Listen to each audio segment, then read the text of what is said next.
আল্লাহ কোরআন বলছে যে আমি নবী রাসূল পাঠিয়েছি, আসমান থেকে যুগে যুগে কিতাব নাজিল করেছি।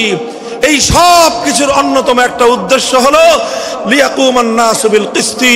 কোরআন নাজিলের উদ্দেশ্য, নবী প্রেরণের উদ্দেশ্য, শরীয়ত প্রেরণের উদ্দেশ্য, ধর্ম প্রেরণের উদ্দেশ্য হলো, অন্যতম উদ্দেশ্য হলো লিয়াকুমান নাসু বিল কিসতি।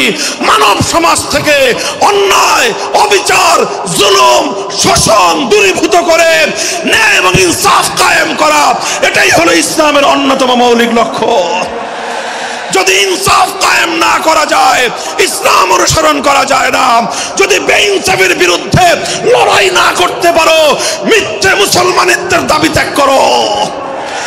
তুমি যদি ইনসাফের জন্য যুদ্ধ করতে না পারো, তুমি যদি বৈষম্যের বিরুদ্ধে লড়াই করার হিম্মত না রাখো, মুসলমানের মিথ্যা দাবি করা ভণ্ডামি ছাড়া কিছুই নয়।